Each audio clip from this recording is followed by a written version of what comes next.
Hello friends.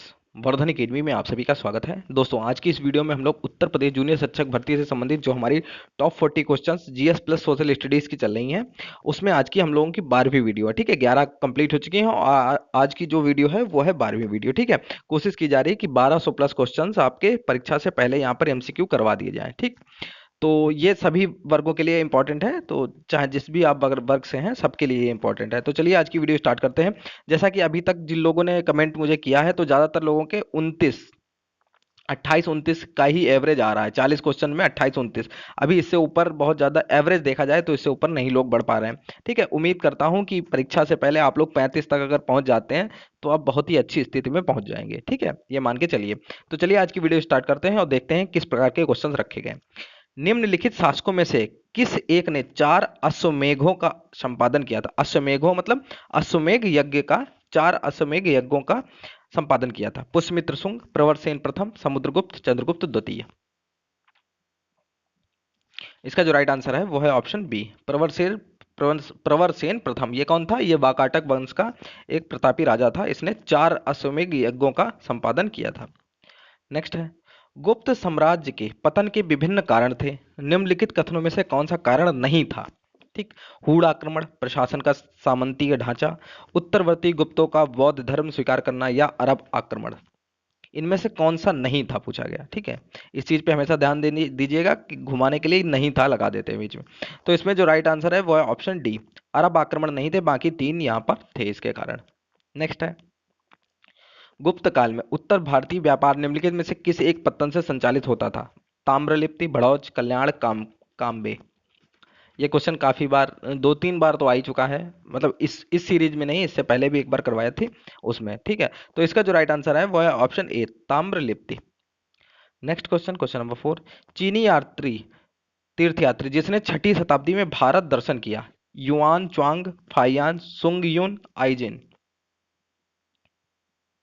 तो इसका जो राइट आंसर है वो है ऑप्शन सी, सुंगयुन ने 6ठी शताब्दी में भारत के दर्शन किए थे। नेक्स्ट है, मीमांसा के प्रणेता थे कणाद, वशिष्ठ, विश्वामित्र या जैमिनी। इसका जो राइट आंसर है वो है ऑप्शन डी, जैमिनी मीमांसा के प्रणेता थे। Next question, question number 6। Narmada नदी पर सम्राट हर्ष के दक्षिणावर्ती अग्रगमन को रोका था। एक तरीके से ये कह सकते हैं कि नर्मदा नदी के तट पर सम्राट हर्ष को किसने हराया था? सम्राट हर्षवर्धन को। पुलकेशिन प्रथम ने, पुलकेशिन द्वितीय ने, विक्रमादित्य प्रथम ने, विक्रमादित्य द्वितीय ने। ये काफी फेमस क्वेश्चन है, पूछा बहुत जाता है। ठीक है, तो इसका जो राइट आंसर है वो है ऑप्शन बी, पुलकेशिन द्वितीय ने हर्ष को नर्मदा नदी के तट पर हराया था। नेक्स्ट है, निम्नलिखित जोड़ों में से कौन सुमेलित नहीं है? रविकीर्त, पुलकेशिन द्वितीय, भवभूति, कन्नौज के यशोवर्मन, हरिशेण, हर्ष, दंडी, नरसिंह वर्मन। ठीक है, तो हरिशेण जो है वो हर्ष के नहीं है। ठीक है, इसलिए कौन सा सुमेलित नहीं है? तो हरिशेण किसके थे? समुद्रगुप्त के कवि थे, समुद्रगुप्त के दरबार में समुद्रगुप्त। ठीक, हरिशेण। और हर्ष के थे कौन थे? बाणभट्ट, बाणभट्ट। ये चीजें आप लोग याद रखिएगा। Next question, question number 8। कौशेय शब्द का प्रयोग किया गया है कपास के लिए, सन के लिए, रेशम के लिए, ऊन के लिए। इसमें थोड़ा सा कंफ्यूजन हो जाती है नाम को देख के। ठीक है, नाम को देख के लोग कपास लगा देते हैं, जबकि इसका राइट आंसर है रेशम के लिए, ऑप्शन सी। नेक्स्ट क्वेश्चन, निम्नलिखित में से कौन सा एक प्रवाल द्वीप है? न्यूमूर, कार निकोबार, अंडमान या लक्षद्वीप। इसका जो राइट आंसर है वो है ऑप्शन डी, लक्षद्वीप। ये क्या है? प्रवाल द्वीप है। नेक्स्ट है, निम्नलिखित में से कौन सुमेलित नहीं है? छत्तीसगढ़, छत्तीसगढ़ मैदान, झारखंड, छोटा नागपुर पठार, महाराष्ट्र वृष्टि छाया प्रदेश और आंध्र प्रदेश मालनाड़। तो देखिए, छत्तीसगढ़ का छत्तीसगढ़ मैदान ये तो इससे सुमेलित है। झारखंड, छोटा नागपुर झारखंड में ही है। ठीक, महाराष्ट्र वृष्टि छाया प्रदेश कहा जाता है, ये भी सही है। तो आंध्र प्रदेश मालनाड़ ये नहीं होगा, क्योंकि जो मालनाड़ है वो है कर्नाटक में। ठीक, कर्नाटक। नेक्स्ट का क्वेश्चन नंबर 11। निम्न वाक्यों में कौन सा सही है? मध्य प्रदेश की सीमा 7 राज्यों से लगी है, भोपाल कर्क रेखा के उत्तर में स्थित है, पंजाब राज्य की सीमा कहीं भी जम्मू कश्मीर से नहीं मिलती है, अरुणाचल प्रदेश में कोई राष्ट्रीय पार्क नहीं है। कौन सा सही है? यहाँ पर एक थोड़ा सा करेक्शन है। ठीक है। मध्य प्रदेश की सीमा 7 नहीं, यहाँ पर 5 कर लीजिए, ठीक है, 5 राज्यों, ठीक। मध्य प्रदेश की सीमा 5 राज्यों से लगी है, भोपाल कर्क रेखा के उत्तर में स्थित है, पंजाब राज्य की सीमा कहीं भी जम्मू कश्मीर से नहीं मिलती, अरुणाचल प्रदेश में कोई राष्ट्रीय पार्क नहीं है। तो इसका जो राइट आंसर है वो होगा ऑप्शन ए ही होगा। मध्य प्रदेश की सीमा 5 राज्यों से लगी है। 5 राज्य कौन कौन से हैं? छत्तीसगढ़, उत्तर प्रदेश, गुजरात, राजस्थान और महाराष्ट्र। ठीक है, इन 5 राज्यों से इसकी सीमा लगी हुई है। नेक्स्ट क्वेश्चन है क्वेश्चन नंबर 12। सिलवासा राजधानी है दमन एवं दीव की, दादरा एवं नगर हवेली की, लक्षद्वीप की, अरुणाचल प्रदेश की। ठीक है, ये पुराना क्वेश्चन है, पहले परीक्षाओं में पूछा जा चुका है, इसलिए ये क्वेश्चन यहाँ पे है। बाई चांस अगर ऐसे ही आ जाए, कभी कभी पुराने क्वेश्चन दे दिए जाते हैं। जैसे अभी पीईटी की परीक्षा में एक क्वेश्चन आया था, दर्रे से संबंधित था, जो जम्मू कश्मीर नहीं लद्दाख में होगा, लेकिन ऑप्शन में जम्मू कश्मीर था। ठीक है, तो उसी तरीके से यहाँ पर भी हो सकता है। तो इसका जो राइट आंसर है, सिलवासा जो है वैसे तो दादरा एवं नगर हवेली की अभी तक राजधानी थी, लेकिन अब 26 जनवरी 2020 के बाद, ठीक, 26 जनवरी 2020 के बाद दादरा नगर हवेली और दमन एवं दीव, ये सारे मिला के एक ही केंद्र शासित प्रदेश बना दिया गया। दमन एक ही बार होगा, दमन एवं दीव तथा दादरा नगर हवेली, और इसकी जो राजधानी है वो है दमन। ठीक, लेकिन अगर सिलवासा राजधानी पूछी जाए तो वो दादरा एवं नगर हवेली की ही मानी जाएगी।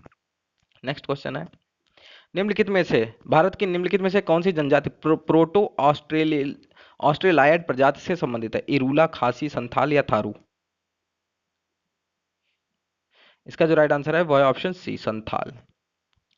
Next question, question number 14। झूमिंग कहते हैं भोटिया झूमिंग करते हैं, कौन झूमिंग करते हैं? भोटिया, खासी, संताल या टोडा? झूमिंग का मतलब होता है झूम कृषि कौन करता है, तो इसका जो राइट आंसर है वो है ऑप्शन बी, खासी। ठीक है, झूमिंग लिखा होगा या फिर झूम खेती। ठीक, नेक्स्ट है, मोरीबंद डेल्टा निम्नलिखित में से किस डेल्टा का एक उपविभाग भाग है? Krishna Godavari delta, Mahanadi delta, Bengal delta या कावेरी डेल्टा? इसका जो राइट आंसर है वो है ऑप्शन सी, बंगाल डेल्टा का। Next question, question number 16। Bharat का दूसरा बड़ा नदी बेसिन है? Mahanadi basin, Narmada basin, Godavari basin या कावेरी बेसिन? तो इसका जो राइट आंसर है वो है option C, Godavari basin. Next question, question number 17। सेवा के अधिकार की अवधारणा प्रारंभ हुई संयुक्त राज्य अमेरिका में, स्विट्जरलैंड में, ग्रेट ब्रिटेन में, चीन में? इसका भी जो राइट आंसर है वो भी आपका ऑप्शन सी है, ग्रेट ब्रिटेन में। सेवा के अधिकार की अवधारणा ग्रेट ब्रिटेन में प्रारंभ हुई थी।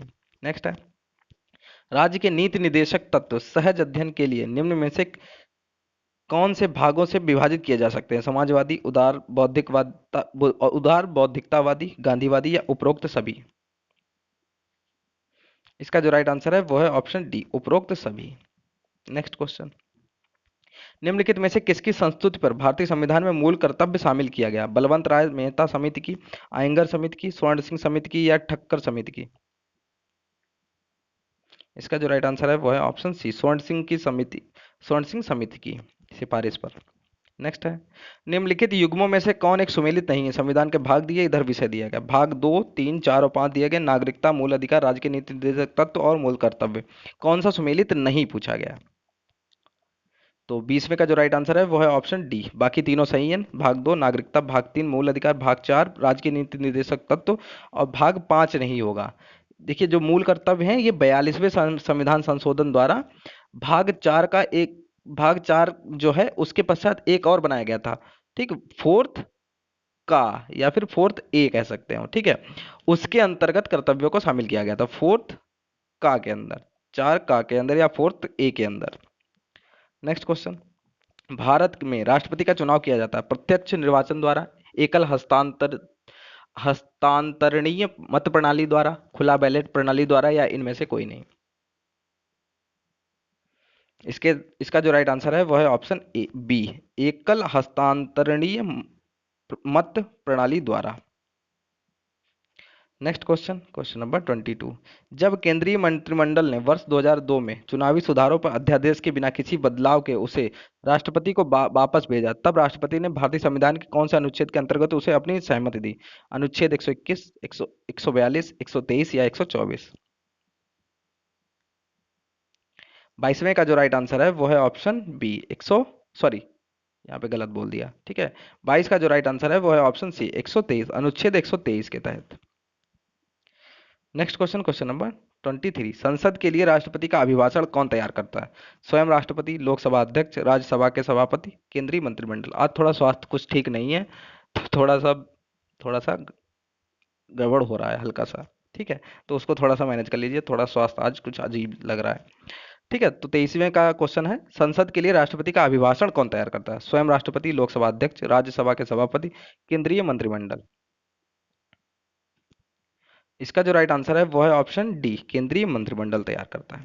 नेक्स्ट क्वेश्चन, नीचे 4 युग्म में दिए गए हैं, जिनमें से वह सही युग्म बताइए जिसके दोनों महानुभाव उपराष्ट्रपति बनने से पूर्व राजदूत अथवा उच्चायुक्त के पद पर रहे। डॉक्टर एस राधाकृष्णन और G S Pathak, doctor S Radhakrishnan और वीवी गिरी, डॉक्टर जाकिर हुसैन और K R Narayanan, doctor B T Jatti और आर के नारायण। इसका जो राइट आंसर है वो है option B, doctor S Radhakrishnan और वीवी गिरी।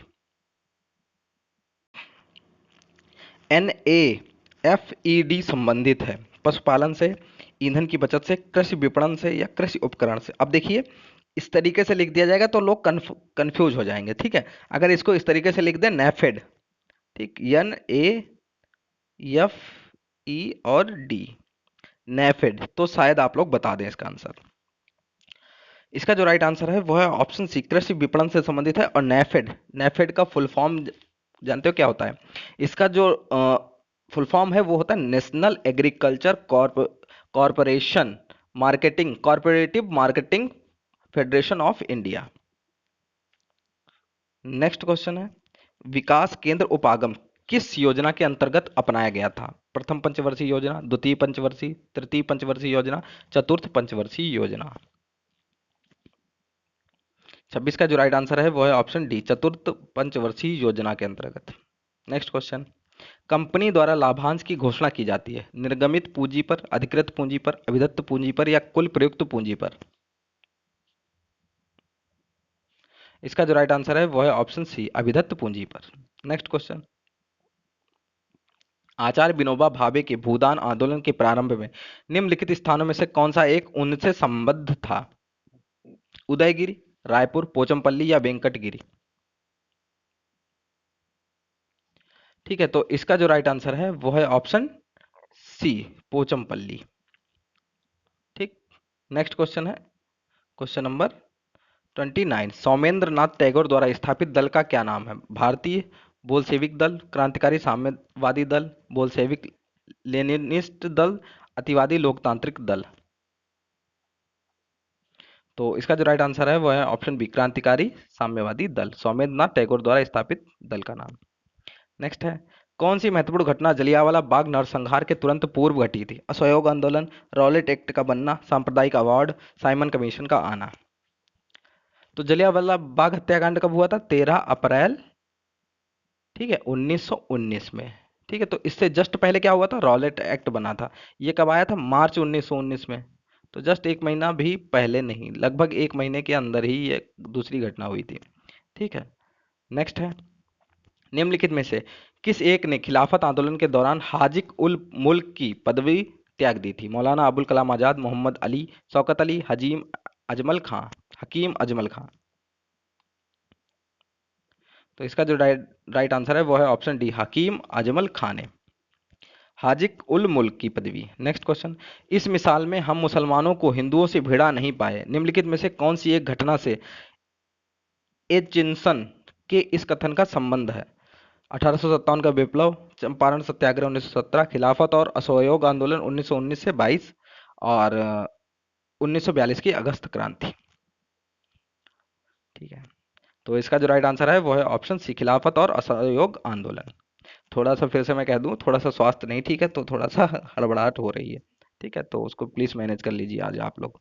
निम्नलिखित में से किसने असहयोग आंदोलन के दौरान अपनी वकालत छोड़ दी थी? महात्मा गांधी ने, मदन मोहन मालवीय ने, तेज बहादुर सप्रू ने या चित्तरंजन दास ने?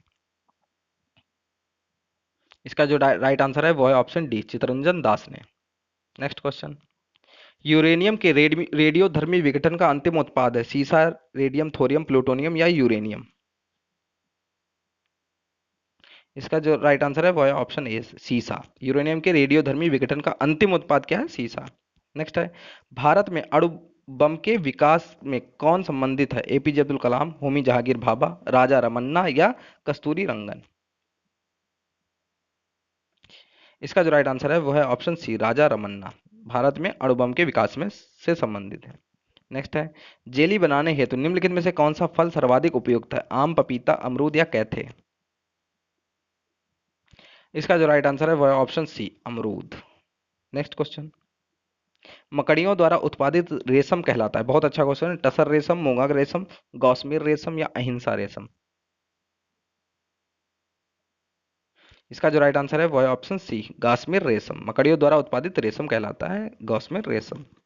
नेक्स्ट है, सेब का हृदय रोगियों के लिए विशेष महत्व है क्योंकि यह बड़े स्रोत हैं सोडियम और पोटेशियम के, फास्फोरस एवं मैग्नीशियम के, पोटेशियम व फास्फोरस के, या केवल पोटेशियम के? इसका जो राइट आंसर है वो है ऑप्शन डी, केवल पोटेशियम के। नेक्स्ट क्वेश्चन, किसी निश्चित क्षेत्र में प्राणों की संख्या की सीमा जिसे पर्यावरण समर्थन कर सकता है कहलाती है? जनसंख्या, वहन क्षमता, संख्या या जैव द्रव्यमान का पिरामिड? उपरोक्त में से कोई नहीं। 39 का जो राइट आंसर है वो है ऑप्शन बी, वहन क्षमता। एंड लास्ट क्वेश्चन है आज का, पारिस्थितिकी तंत्र में डीडीटी का समावेश होने के बाद निम्नलिखित में से किस एक जीव में उसका संभवतः अधिकतम सांद्रण प्रदर्शित होता है? टिड्डा, भेंक, भेड़ होगा, ठीक है, भेड़, सांप या मवेशी? भेड़ कर लीजिए यहाँ पे। तो इसका जो राइट आंसर है वो है ऑप्शन सी, सांप में। ठीक है, इस तरीके से 40 क्वेश्चन ये हो गए हैं। थोड़ा सा स्वास्थ्य ठीक नहीं था, कहीं पे भी अगर कोई चीज़ आपको, कोई क्वेश्चन में डाउट लगे तो आप लोग कमेंट बॉक्स में कह सकते हैं। और बाकी अगर कुछ भी आज थोड़ा सा नर्वस ऐसा थोड़ा सा फील हो रहा है क्योंकि तबीयत नहीं ठीक है, तो अगर उसमें कोई कमी हो तो उसके लिए क्षमा चाहता हूँ। ठीक है, तो दोस्तों आज की वीडियो में सिर्फ इतना ही। मिलते हैं अपनी नेक्स्ट वीडियो में, तब तक के लिए नमस्कार।